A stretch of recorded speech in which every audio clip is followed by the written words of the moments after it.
आप सबने YouTube पे एक अनअकैडमी नाम का चैनल देखा होगा जो यूपीएससी एस्पायरेंट्स को आईएएस बनने की कोचिंग देता है।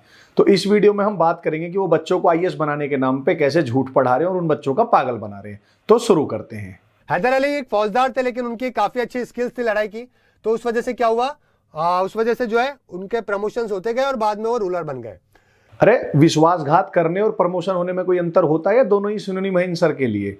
क्योंकि जहां तक मुझे पता है, जितना मैंने पढ़ा है, हैदर अली ने वोडेयर डायनेस्टी के जो लास्ट राजा थे कृष्ण राया, उनको धोखे से हटाया और इस धोखे में उन राजा का जो मंत्री था पुरनैया, उसकी कहानी आगे आएगी, उसने भी हैदर अली का साथ दिया। और यही नहीं, हैदर अली ने उनको हटाने के बाद गद्दी से राज परिवार के सभी लोगों को श्रीरंगपट्टनम की जेल में कैद करके भी रखा।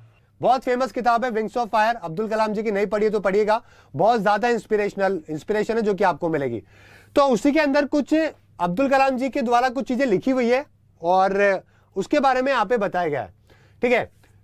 और आपको मालूम है रॉकेट आर्टिलरी के अंदर सबसे पहले शुरुआत जो है वो इनके द्वारा ही करी गई थी। रॉकेट और इन सब की जो है इंडिया की जो साइंस थी, रॉकेट साइंस थी, उससे इंस्पायर होकर जो है यहाँ पे बनाई गई है। और साथ में एपीजे अब्दुल कलाम ने यह भी लिखा था कि हम लोग जो है हमारे हीरो को भूल चुके हैं जिन्होंने रॉकेट साइंस में इतने पहले काम किया, लेकिन वेस्टर्न कंट्रीज जो है आज भी उसको उस चीज से याद करके खुद को इंस्पायर करके इनोवेशन में लगे हुए हैं।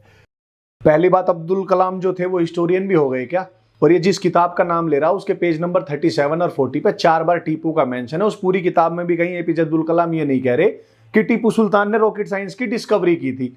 और अगर डिस्कवरी की भी थी, मान लिया, तो उसको हिंदू महिलाओं का बलात्कार करने का लाइसेंस मिल गया, हिंदुओं की हत्या करने का लाइसेंस मिल गया, हिंदुओं के मंदिर तोड़ने का लाइसेंस मिल गया।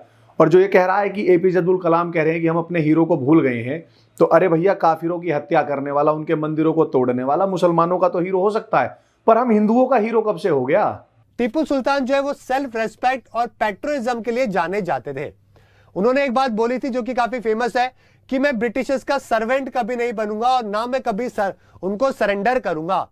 कोई किसी विदेशी पावर का विरोध कर रहा हो तो जरूरी तो नहीं कि वो देशभक्ति के कारण ही ऐसा कर रहा हो, क्योंकि जो टीपू था वो अपने सेल्फिश गोल्स को अचीव करने के लिए और ब्रिटिशर्स को हराने के लिए एक दूसरी फॉरेन पावर जो फ्रेंच थे, जो भारत में अपना राज स्थापित करना चाह रहे थे, उनसे मदद मांग रहा था। तो टीपू जो खुद फॉरेन पावर से मदद मांग रहा है, वो फॉरेन फोर्सेस का दुश्मन कैसे हो सकता है? जैसे कि आप सबको ना पता हो, 2 अप्रैल 1797 को टीपू ने एक फ्रांसिस रिपन नाम का फ्रेंच अधिकारी था, उससे फ्रेंच नेशन और अपने बीच एक दोस्ती का लेटर ड्राफ्ट करवाया, जिसमें टीपू ने लिखवाया कि जो ब्रिटिश टेरिटोरियल पोजेशन है वो खत्म हो जाएगा और आधा देश, किले और दुकानें जो है वो टीपू रख लेगा, बाकी आधा फ्रेंच ले लेंगे। बॉम्बे जो है वो फ्रेंच को दे दिया जाएगा, गोवा जो है वो टीपू अपने पास रख लेगा। इसके अलावा जो टीपू था वो भारत में इस्लामिक स्टेट स्थापित करना चाहता था और उसके लिए उसने अफगानिस्तान, पर्सिया और टर्की के जो नवाब थे, जो सुल्तान थे, उनसे भी मदद मांगी थी। उन्होंने लिकर को जो है वो बैन कर दिया था पूरी तरीके से। दारू जो है उन्होंने अपने एरिया के अंदर उस टाइम पे बैन कर दी थी। लिकर इसलिए बैन कर दी थी सर क्योंकि लिकर जो है ना वो इस्लाम में बैन है, वो प्रोहिबिटेड है। लोअर कास्ट वुमेन जो हुआ करती थी वो ब्लाउज नहीं पहना करती थी। तो जब उनको इस बात के बारे में पता लगा तो उन्होंने अपने वहां से कई सारे ब्लाउज है जो कि केरला के लोअर कास्ट वुमेन के लिए भिजवाए थे। और ये बात है जो कि एक अपने फेमस हिस्टोरियन है नरासिम्हा जी, एनवी नरासिम्हा, उनके द्वारा ये बात बताई गई है। पहली बात तो there was no such ban. In fact आप केरल की पूरी हिस्ट्री उठा के देख लीजिए, किसी भी हिस्टोरिकल क्रॉनिकल में, किसी भी हिस्टोरिकल रिकॉर्ड में ऐसे किसी भी टैक्स का मेंशन ही नहीं है। ये जब आप इसके बारे में पढ़ेंगे तो आप देखेंगे कि जो झूठ है ये लास्ट डिकेड में फैलाया गया है और उसमें भी लास्ट के कुछ सालों में। और इस प्रोपोगेंडा पे लिखी जितने भी आर्टिकल आप पढ़ लीजिए, उनमें आप देखेंगे कहीं पे भी किसी हिस्टोरिकल एविडेंस का मेंशन नहीं मिलेगा। अब जब इस फिक्शनल ब्रेस्ट टैक्स का मेंशन आ ही गया है तो आप सबने कहानी पढ़ी होगी, सुनी होगी, या किसी ने आपके ऊपर ये लिंक चिपकाया जरूर होगा कि कोई नांगेली की एक महिला थी, उसने इस सो कॉल्ड ब्रेस्ट टैक्स के अगेंस्ट में प्रोटेस्ट करते हुए अपने ब्रेस्ट काट लिए थे और वो उसकी डेथ हो गई थी। अब ये जो कहानी है, फिक्शनल स्टोरी जो है, ये एब्सर्ड सी, इसका जो ऑथर है उसका नाम है टी मुरली, जो खुद को चित्रकरण कहता है। अब जब आप इसका ब्लॉग देखेंगे तो आप देखेंगे कि ये ना कितनी एंटीपैथी है इसके दिमाग में हिंदुओं के लिए, कितनी हेट्रेड भरी पड़ी है कि इसने माता सरस्वती पे एक ब्लॉग लिखा है। उस ब्लॉग में ये क्या लिखता है, ये अपशब्द का सिनोनिम टी मुरली लिखता है कि चूंकि यह भगवान के प्रति पागलपन बढ़ता जा रहा है तो सोचा कि it is relevant to think about breast size of Saraswati, the brand name of bras and panties which she uses. अपने ब्लॉग में ये आगे पूछता है कि how many penises and vaginas the gay god Vishnu of Brahmins has. और एक बात बताऊं, इतना सब कुछ लिखने के बाद भी ना ये जिंदा है। जिंदा है इसलिए कहा क्योंकि इतना भद्दा, इतना ऑब्सीन, इतना वल्गर, मतलब इसके बारे में क्या ही कहूं मैं, ये सब लिखने के बाद भी ये जिंदा है। जबकि दूसरी तरफ हम देखते हैं इसी दुनिया में कार्टून बना देने पे किसी के लोगों को ना मार दिया जाता है, दिन दहाड़े गोलियों से भून दिया जाता है, उनकी गर्दनें हलाल कर दी जाती हैं। पर खैर हम तो हिंदू जो है वो इंटॉलरेंट होते हैं, तो हम क्यों किसी को मारेंगे। ये ब्लाउज भिजवाने वाली बात पे मैं आपको बता दूं, टीपू सुल्तान इतना बड़ा नारीवादी था कि जब इसने कैलीकट पर हमला किया तो इसने कहा कि तुम लोग बड़े टर्बुलेंट लोग रहे हो, तुम्हारे यहाँ प्रैक्टिस है कि तुम्हारी महिलाएं 10-10 मर्दों के साथ खुद को एसोसिएट करती हैं, तुम अपनी माओ बहनों को इस ऑब्सीन प्रैक्टिस से नहीं रोकते हो और तुम सब एडल्ट्री में जन्म लेते हो। अगर तुम लोगों ने शेमफुल प्रैक्टिस बंद नहीं की तो मैंने कसम खाई है कि तुम सबको मुसलमान में कन्वर्ट कर दूंगा। अबे जो टीपू कह रहा था ये कुछ भी नहीं, केरल का जो मैट्रियार्कल सिस्टम था उसकी मौखरी थी, क्योंकि जो व्यक्ति हिंदू महिलाओं को अपने हरम में रेप के लिए रखता है वो मोरालिटी पे ज्ञान दे रहा है। यहाँ पे टीपू सुल्तान के कुछ एक्शन थे जो कि ऐसे बताए जाते हैं कि उन्होंने पनिश किया था कुछ रिबेलियंस को कुर्ग वाले एरिया में और मालाबार वाले एरिया के अंदर, और उनको कन्वर्ट करवा दिया था नॉन मुस्लिम से मुस्लिम के अंदर।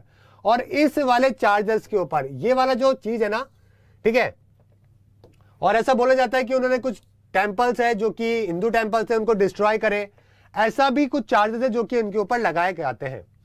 हालांकि ये जो स्टेटमेंट यहाँ पे लिखा हुआ है, ये जो पूरा का पूरा या जो मैंने अभी आपको बताया, ये इसके कोई भी एविडेंसेस जो है अभी तक नहीं मिले 100%। एविडेंस ही नहीं मिले। ओहो सो सैड, बताओ सर को एविडेंस ही नहीं मिले। हम देते हैं सर आपको एविडेंस।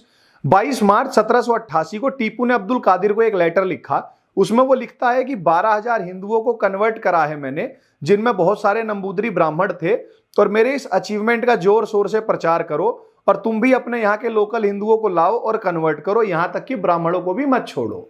चलो सर लगे हाथ एक और लेटर पढ़ लो। 18 जनवरी 1790 को टीपू ने अब्दुल दुलाई को एक लेटर लिखा, उसमें वो लिखता है कि मोहम्मद और अल्लाह की दया से कैलीकट के सारे हिंदू मैंने कन्वर्ट कर दिए हैं, कोचीन स्टेट के बॉर्डर पर रहने वाले हिंदू कुछ बच गए हैं और मैं डिटरमाइंड हूं कि उनको भी बहुत जल्दी कन्वर्ट कर दूंगा, और ऐसा करने को मैं जिहाद समझता हूं। अब आप सोच रहे होंगे कि मेरे सोर्सेस क्या हैं, तो सोर्सेस है selected letters of Tipu Sultan by William Kirkpatrick. एक बहुत ही फेमस आर्टिकल लिखा गया मार्लिन रानी के द्वारा, जो कि असिस्टेंट प्रोफेसर है हिस्ट्री की, ओके, तमिलनाडु के अंदर अभी रहती हैं और काफी जबरदस्त इन्होंने हिस्ट्री के अंदर काम किया हुआ है। तो इन्होंने भी रिलीजियस लेगेसी टीपू सुल्तान के बारे में बताया है कि हिंदू डोमेन के अंदर रहने के बाद में भी दोस्तों टीपू सुल्तान को कभी भी जो है वो ऐसा नहीं हुआ कि उनको इस तरीके से ऑपरेशन झेलना पड़ा। कई सारे 90% जो भी उनको दान मिला करता था वो हिंदुओं को ही दिया करते थे। 90% जो दान मिलता था वो हिंदू मंदिरों को दिया करते थे। इस बात का सोर्स क्या है? जिस प्रोफेसर का ये नाम ले रहा है, जिसका जर्नल ये हमको चिपका रहा है, वो कुल 5 पन्ने का जर्नल है। उसके अंदर भी इस झूठ को प्रूफ करने के लिए कोई एविडेंस नहीं दिया गया है। और इस पूरे जर्नल में जो भी 2-4 कोट किए गए हैं उनके मैं नाम बता दूं किनको ये प्रोफेसर कोट कर रही है। पहला है the great historian Irfan Habib, दूसरा है मोहिबुल हसन, तीसरा है विलियम डेलरिम्पल। अब मुझे नहीं लगता है कि जो प्रोफेसर इन हिस्टोरियंस को, इन झूठों को कोट कर रही है, उसकी लिखी बात पर भी हमें बात करनी चाहिए। जैसा कि आपको बताया टीपू सुल्तान जो है, मैंने आपको बताया कि स्पेशल हिंदू वाले एरिया के अंदर रहा करते थे, डाइटीज बहुत सारी हुआ करती थी, और वहां पे जो है स्पेशली कई सारे प्रूफ भी ऐसे मिले हैं कि हिंदू सब्जेक्ट, हिंदी रिलीजन के अंदर उनको काफी इंटरेस्ट था और काफी बेहतर काम उन्होंने किए। ब्राह्मण जो थे वो अवध्य माने जाते थे, इसीलिए ब्राह्मणों को एक राज्य से दूसरे राज्य में दूत बनाकर भी भेजा जाता था। अब टीपू को अपने हिंदू सब्जेक्ट्स में इतना इंटरेस्ट था कि इसने कैलीकट में 200 ब्राह्मणों को पकड़ के जबरदस्ती फोर्सफुली मनुष्य से मुसलमान बना दिया था। They were forced to eat beef and other things contrary to their caste। इतना अत्याचार किया टीपू ने कि ब्राह्मणों ने उस समय दूत बनकर जाने से ही मना कर दिया। और आपको लगता हो कि सिर्फ ब्राह्मणों का कन्वर्जन हुआ, तो नहीं, परमपनत क्षत्रिय परिवार के राजा को भी कन्वर्ट कराया, जो तिचेरा थे, प्रिंसिपल नायर थे, उनको भी कन्वर्ट कराया। देवर सर्कमसाइज्ड, उनको बीफ खिलाया गया। और इसका सोर्स क्या है? तो सोर्स है मालाबार मैनुअल बाय विलियम लोगन। यहाँ पे 30 लेटर है जो कि टीपू सुल्तान के प्रिजर्व करे गए हैं आर्कियोलॉजिकल डिपार्टमेंट ऑफ इंडिया के द्वारा, जिसके अंदर ये बताया गया है कि वो हमेशा ध्यान रखा करते थे इस चीज का कि किसी मंदिर को रिक्वायरमेंट है या नहीं है, स्पेशल प्रेयर जो है वो वहां पे हो रही है कि नहीं हो रही है, करवाने को लेकर रिक्वेस्ट करी गई है स्पेशल प्रेयर।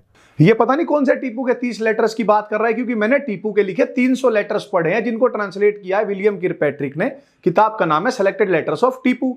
उन लेटर्स को पढ़ने के बाद तो ऐसा लगता है कि जो हमारे दादा दादी हमको बचपन में कहानियां सुनाते थे, जो जिसमें राक्षस होते थे, तो ये टीपू जो था ये उन राक्षसों का ना प्रो अल्ट्रा प्रो कुछ मैक्स वर्जन था ना, वो रहा होएगा। जब टीपू मरा तो इसके पूरे एरिया में सिर्फ 2 ऐसे हिंदू मंदिर बचे थे जिनमें पूजा होती थी, बाकी के सारी मंदिरों में पूजा बंद हो चुकी थी, तोड़ दिए गए थे।